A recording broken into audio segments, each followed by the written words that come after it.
According to the General Hospital recap for Thursday, June 19th, Drew Kane received updates on Kai Taylor's awful news from his surgeon and convinced Kai that he would bury the documentary tape. Because Kai was feeling so lost without football, Drew offered him a paid internship in both Port Charles and Washington, D.C. Drew asked Kai to reflect on the gift, and he appeared taken aback. At their apartment, Trina Robinson and Jocelyn Jacks had a Drew trashing session. Jocelyn complained about Drew and the custody case turmoil when Trina presented the most recent Kai information and accused Drew for inflating his expectations. Trina was confident that someone would finally stop Drew, but she was concerned about Kai trusting his nice guy act. Jocelyn insisted that the truth about Drew will be revealed once his Tracy Quartermaine scheme went apart. Jordan Ashford met Anna Devane for cocktails at the Metro Court pool and discussed the problems in Curtis Ashford's marriage. Jordan had no idea how to feel about it, and he had no sympathy for Portia Robinson after she lied to Curtis again. Anna tried to find out if Jordan would want another shot with Curtis if his marriage collapsed, but he was unsure. Nearby, Isaiah Gannon had drinks with Lulu Spencer and checked on her since Lucky Spencer was concerned about his sister. Later, Lulu met Anna to express her gratitude to the commissioner for her assistance in bringing Charlotte Cassadine home. Lulu and Anna exchanged apologies as they moved on from any previous conflict. Back with Jordan, she spoke with Isaiah about Jens Sidwell, and became irritated when Isaiah brought up Curtis throughout their conversation. However, Isaiah expressed regret that his own romance with Jordan did not work out, and she felt disappointed as well, implying that the timing was sometimes off. Jason Morgan spoke briefly with Sasha Gilmore Corbin at the Quartermaine estate before she put Daisy to bed. After Sasha left Daisy's room, an unknown figure approached the crib and looked at her. Later, Sasha returned and observed Daisy's mobile spinning and playing music. That perplexed Sasha because it had obviously been turned on. Back with Jason, Michael Corinthos discussed supporting Sasha's decision to raise the baby on her own. Michael may still be involved, but he would have no legal parental rights. That being said, Michael indicated that Sasha would amend her will to ensure that he was the one to care for Daisy if anything happened to her. Jason thought Michael was wise to plan ahead. Michael was secure in his decision to accept Sasha's judgment, but he was aware that many of his family members would disagree. Fortunately, Jason was willing to back Michael up. At Windmere, Sonny Corinthos arrived for a meeting with Jen Sidwell and inquired as to why Sidwell wanted to purchase his peers. Sidwell said that he wanted to limit Sonny's power in Port Charles and focus on growing his own business. Therefore, minimizing mob drama benefited him. After Sidwell said that Sonny had already lost one kid, he figured Sonny would want to live a safe and secure life with his family now. Sonny mistook that for a threat, but Sidwell denied it and emphasized how he wouldn't want anything to happen to Marco Rios either. When Sidwell questioned if they had a contract, Sonny made it obvious that Port Charles was his home, and he was willing to defend it. Finally, Sonny advised Sidwell to take his money and stay out of his way. Meanwhile, Marco told Lucas Jones about Natalia Ramirez's situation with Sonny and Interim District Attorney Justin Turner. Lucas and Marco discussed their challenging family circumstances, prompting Lucas to express concerns that Sidwell could endanger Marco. When the conversation went to Michael's custody battle, Marco admitted how unusual it was for a court to agree with the father. Judge Eva Heron returned to Windmere and verified to Sidwell that she had granted Michael sole custody, as he requested. As a result, Sidwell told Judge Heron that the remainder of the funds would be transferred to her account. According to General Hospital spoilers, Sidwell's sneaky plot will include numerous other devious deeds, so stay tuned. The courtroom had been tense for weeks, but Thursday, June 19th, was the day everything blew, not with heated voices or slamming gavels, but with the methodical, icy unraveling of a secret so dangerous that it threatened to break apart what little trust there was between Port Charles families. Everything revolved around one quietly powerful man. Sidwell, a corporate consultant and occasional fixer with strong ties to ELQ, and even bigger resources. The admission that he bribed Judge Heron to obtain Michael Corinthos' custody victory sent shockwaves through the courts and beyond. The truth did not emerge in a spectacular outburst, but rather in carefully planned testimony, whispering between attorneys, and the sad knowledge that power had once again trumped justice. Michael had fought tooth and claw for custody of his children, convinced that he was doing what was best. He claimed that Sonny's developing instability, unpredictable behavior, and dangerous connections presented a concern. Michael had appeared in court as a caring son and responsible father. To others witnessing, he was attempting to safeguard his family from a violent history. But behind closed doors, another story was being written, one that not even Michael fully comprehended until it was too late. Sidwell had emerged on the scene months before, being presented gently during an ELQ board meeting. He was there, he claimed, to advise on corporate structure and investor discussions. But he spent more time with Ned and Valentine than anybody else, and no one could figure out why he remained so close to the Corinthos orbit. He was known for his ability to achieve objectives while remaining unobtrusive.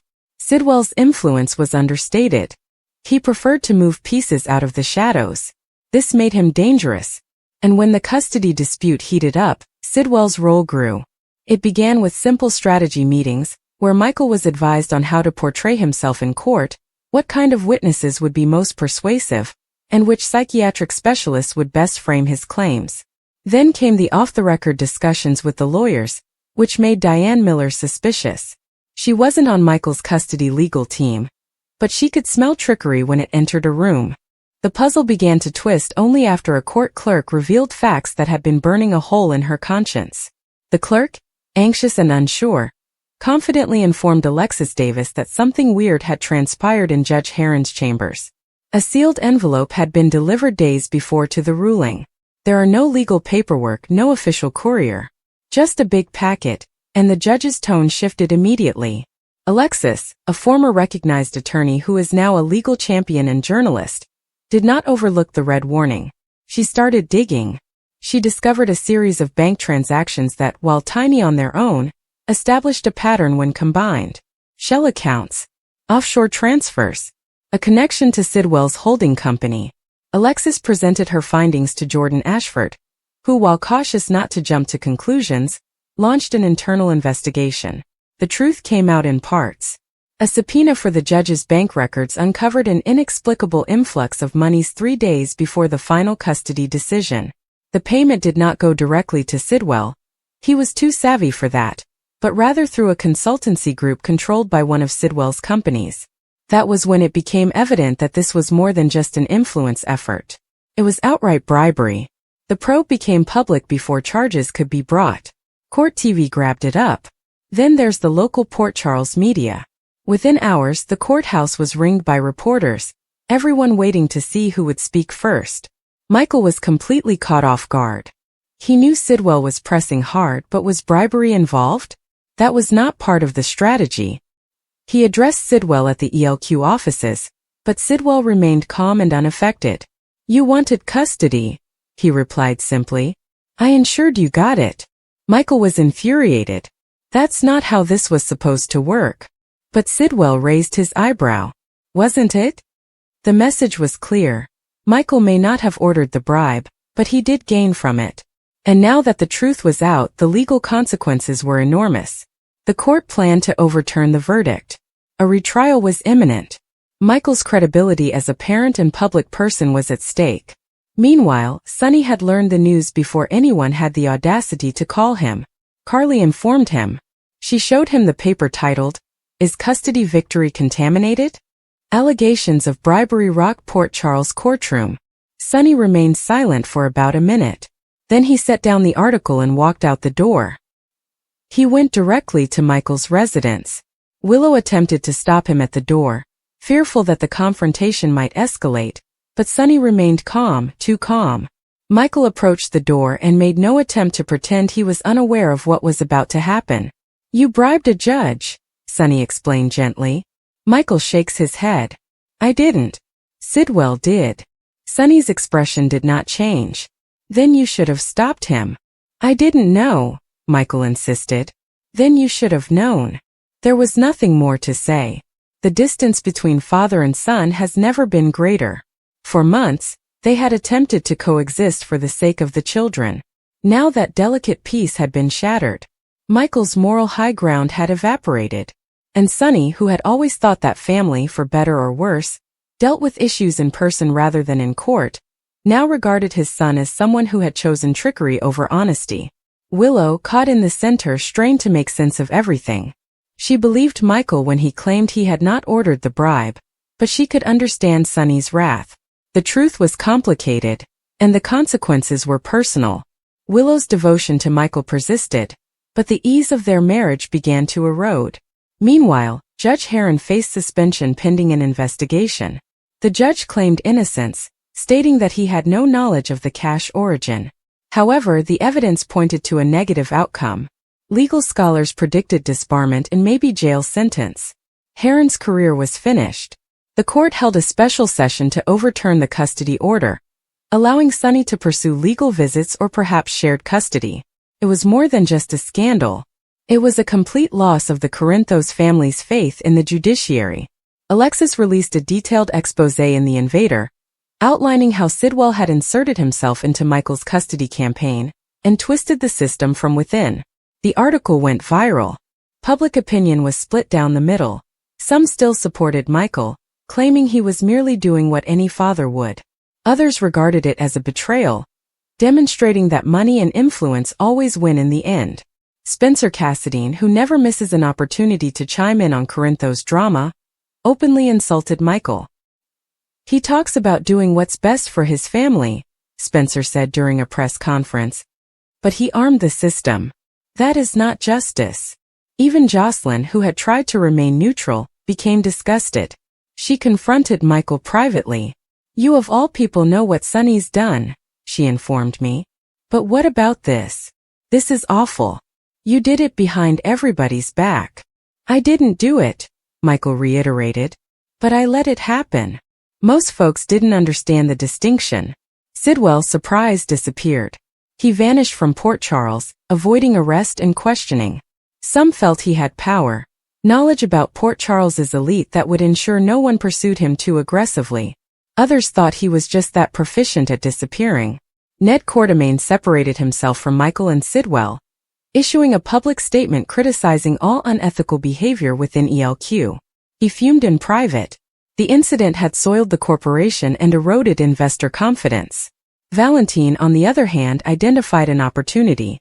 While Michael was distracted by legal issues, Valentine secretly attempted to regain control of ELQ operations. He was delicate, calculated, and patient, everything Michael lacked at the moment. As the dust settled, a fresh custody hearing was planned. This time the judge is new, and the limits are harsher. Sunny petitioned for shared custody, claiming that the prior decision had been legally tainted. The court concurred. Michael and Sunny were ordered into mediation. Tensions were high, and neither man appeared inclined to compromise at first. But something changed when Sunny brought Donna into one of the sessions. The small girl ran up to Michael, put her arms around him and murmured, "I miss you." That shattered something in both guys. The mediator took notes. Progress was gradual, but it arrived. Michael and Sunny began to talk about the children, rather than the bribe or treachery. What worked best for them? What stability looked like? They gradually, painfully, began to establish the framework of a new agreement. Nonetheless, the affair left profound scars. Michael's reputation was harmed. His political ambitions, which had previously been covertly cultivated by some members of the Quartermain family, were laid to rest. He avoided public appearances, focused instead on his family and restoring trust. Sunny, encouraged by the court's decision, began to play a more active role in his children's life again. It wasn't about control. It was about being present. He began attending school events, inviting the kids to his penthouse more frequently, and even taking them to Kelly's for family dinners. Despite being broken, the Corinthos family found a way to function again. But behind it all lingered the memory of a bribe, a judge, and a fixer who, with a single envelope, nearly changed the fate of an entire family. Port Charles did not forget. Neither did Michael. Every time he looked at his children, he worried what would have happened if Sidwell hadn't intervened. Would he have gained custody on his own? Would Sunny have stepped forward sooner? Will the family become closer or more fractured? Questions without answers. But Michael knew that real justice did not come via manipulation. It originated from the truth. And that was something he'd have to battle for all over again. Not in courtrooms but at home every day with every decision. Because in Port Charles no secret is kept hidden. And often the most devastating revelations come quietly, as a deception is eventually exposed to light. According to General Hospital teasers, Drew Quartermain is playing a sick game in order to help Willow Corinthos get custody of her children after losing custody to Michael Corinthos. On the surface, Drew's efforts, pushing legal angles with Rick Lansing and even reaching out to Jason Morgan in an attempt to broker some peace, appear noble, but his true motivation is darker. He thrives on Willow's emotional dependence, keeping her tethered by fixing problems while stoking stress to ensure she needs him. As Willow approaches independence now that the worst has happened, may Drew, desperate to keep control, portray himself as a martyr, offering to leave her life to protect her children? If so, would he destroy Nina Reeves' relationship with Willow by revealing their secret tryst as a final act of vengeance? Drew's help for Willow, such as pushing for visitation rights, covers his desire for her reliance, as evidenced by his previous lies. His fixes keep her from feeling confident in herself, and she can't seem to trust her instincts about him, which must be boiling to the surface. If Willow becomes stronger, Drew may make a spectacular exit, stating it is for her children. Will he leave softly or lash out to keep her dependent? If Drew detects Willow slipping away, he may use his secret fling with Nina, which he has kept hidden since meeting Willow, as a weapon. By admitting to Willow, maybe in a premeditated heart-to-heart, he may sever Nina's relatively young relationship with her daughter, ensuring Willow's isolation if he cannot have her. This would be devastating for Willow. But is it surprising that Drew isn't interested in watching out for her? Will Drew's cruel twist damage Nina and keep Willow broken? Drew's fixation with Willow's dependence clashes with her desire to be independent now, especially as visitation hearings approach. If he portrays himself as a sacrifice to placate Michael, his ego will not let Nina leave untouched. Fans speculate that Drew is ready to burn it all down, while some question if Willow's awakening will stop him. Will Drew's final knife twist in Nina's back as he exits Willow's life sever her link with her daughter? Or will Willow see through his deception before it's too late? Stay tuned for more GH news and spoilers to see how everything unfolds. Drew Cain had been many things since returning to Port Charles. A hero, a victim, a brother, a father figure, a lover, and most recently, a man on the verge of a breakdown. The transition didn't happen overnight, but gradually, the man who formerly possessed an unshakable moral compass began making decisions he would never have justified in the past. He told himself it was survival, adjusting to Port Charles's harsh power dynamics, especially after losing time, chances, and trust. But there was a deeper transformation taking place inside Drew, spurred not only by betrayal and grief, but also by the gradual realization that the people he'd been loyal to had used him when it was convenient and abandoned him when it wasn't. Drew had spent months circling Willow's orbit like a fixed star. He had taken on the role of a quiet protector, a source of stability amidst the upheaval of her relationship with Michael and the twisted web that surrounded Nina Reeves. He was there for her illness, her recuperation, Michael's disappointments, and Willow's struggle to accept the impossible reality of having Nina as a mother. Drew had witnessed Willow's anguish up close, the internal conflict between her innate compassion and the sense of betrayal that persisted in every meeting with Nina. What began as assistance gradually evolved into something more difficult. Drew respected Willow not only for her poise under pressure, but also for her strength, intelligence, and ability to hold steadfast in the midst of mayhem. There were wordless moments between them, lingering pauses and weighty glances. Neither crossed the boundary, but the line itself began to waver, especially as Michael and Willow continued to crack under the weight of their numerous secrets. Drew never acted on those feelings, but they did affect him. They triggered a protective edge, a possessiveness he didn't want to admit. It wasn't love exactly. It was warped by anguish and responsibility, a desire to have something pure in a life where everything seemed corrupted. Willow represented that purity to Drew, a life he could have had, and one he may still pursue if things unravel just a bit more. Willow, however, drew back before crossing the line. She reiterated her devotion to Michael, even as their relationship devolved into more lies and half-truths. She told Drew gently but firmly that while she appreciated everything he had done, she wanted to establish boundaries. She could feel things shifting between them and she couldn't take it. Drew nodded, accepted her words, and grinned. But something inside grew frigid. Then Nina arrived. Drew had long been skeptical of Nina Reeves. Her involvement in Carly's SEC controversy had already put her on his radar, but her unpredictable conduct, continual half-truths and manipulation of Sonny had just fueled his suspicion. But it wasn't all about her lies anymore. It was about what she represented. Drew believed Nina had poisoned every relationship she touched. She had put a rift between Sonny and his children, as well as Carly and her family. Drew saw her as causing a wedge between Willow and those who actually loved her. Drew saw Nina's outreach efforts as self-serving, attempts to rewrite history, force herself into a place she didn't deserve, and claim a relationship with Willow at the expense of everyone else's sanity. Nina desperately wanted to be needed. Drew was becoming increasingly desperate to ensure she wasn't. So his decision to leave Willow's life, not as a friend but as a presence, was not motivated by remorse or obedience. It was strategic. He had learned enough about manipulation to know when to flee and when to strike. And if he couldn't stand with Willow as he had wanted, he could at least leave her with one last gift: freedom from Nina. The plan began softly. Drew began gathering information.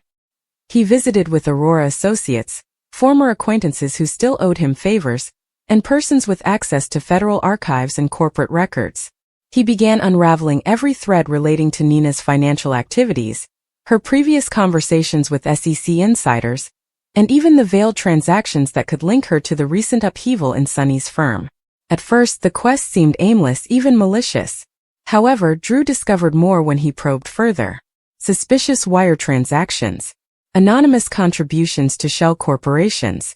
Conversations are wiped from encrypted servers, while leaving enough metadata to trigger red flags. Nina didn't only betray Carly. She had used Sonny's authority and reputation to construct a protective bubble for herself, which suddenly appeared evil. Drew delivered everything to Martin Gray. Martin had once been Nina's trusty counsel, but even he had limits. Martin was disturbed when he saw what Drew had discovered. Evidence that Nina had exploited insider knowledge to modify SEC filings for her own profit, rather than to harm Carly. His loyalty altered, and he agreed to turn over the information to the relevant authorities, if his involvement remained anonymous. Drew made certain it did.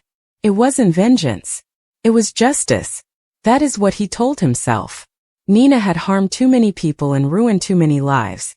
And if she refused to quit interfering in Willow's life, Drew would remove her by force, not physically but legally, socially, and ethically.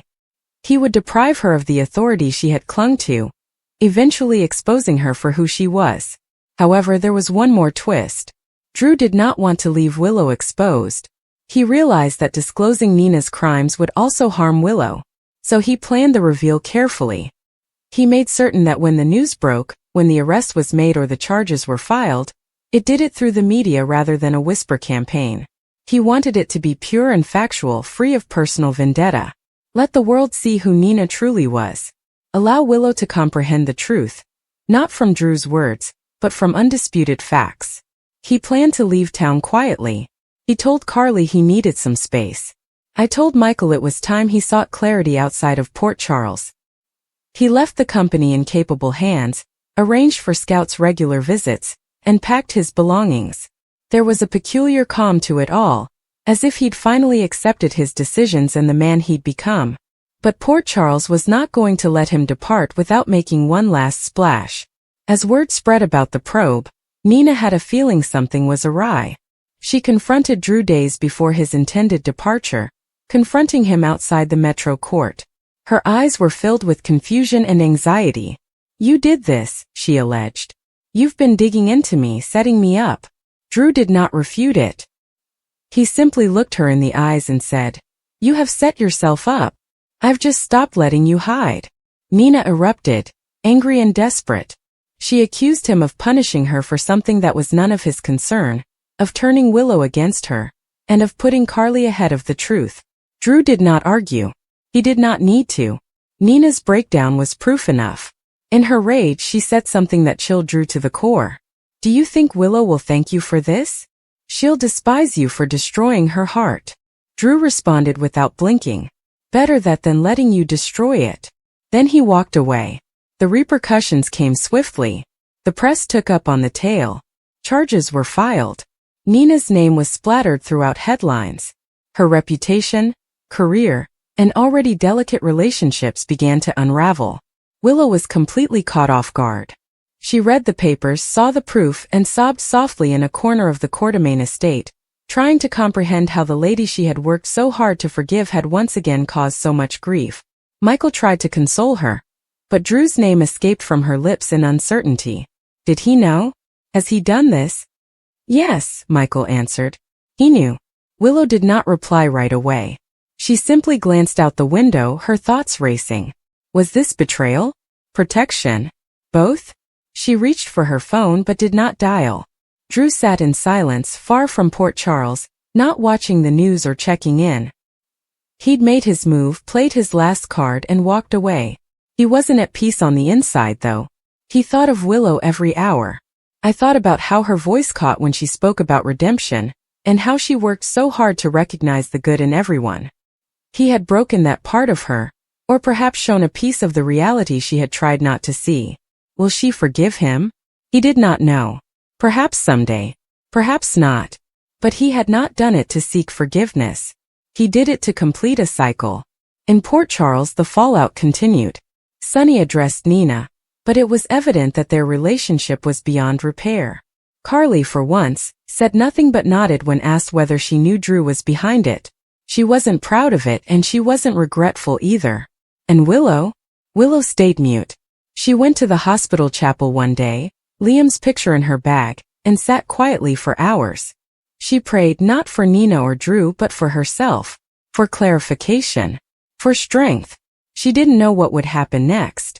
She wasn't sure if she would ever see Drew again, or if she wanted to. She only knew that something had changed. A curtain had been drawn back. And now among the ruins she had to determine what kind of person she would be. Drew returned to the shadows of wherever he had decided to hide, opening a worn envelope containing the sole item he had not stowed away. Willow had sent him a letter after her transplant in which she thanked him for always believing in her. He read it once more. He then carefully placed it in the fire.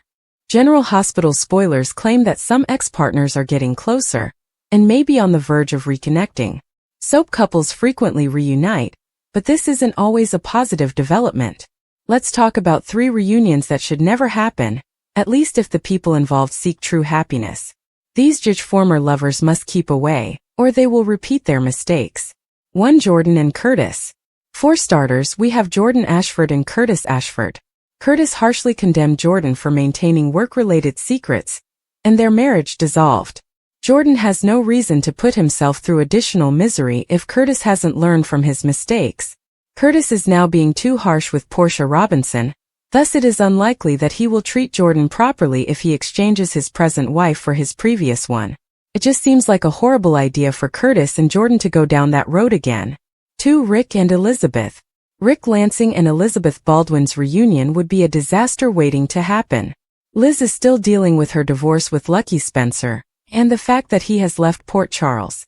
Elizabeth should focus on healing her own heart rather than giving it to Rick to break. Rick and Ava Jerome's relationship may end, but it doesn't mean he should get back together with Liz, as that would only lead to bad news. All of Rick's blackmail drama is bound to explode up and enrage Elizabeth, so it's best to avoid any potential reunion and further heartbreak. Sonny Corinthos and Carly Spencer have been getting closer in recent months, and some fans are wondering if there'll be a relationship again. Carly and Jack Brennan's romance is doomed owing to the lies he keeps concerning Jocelyn Jacks, but it doesn't mean she should return to Sonny. Carly and Sonny's prior attempts to establish a long-term relationship have failed.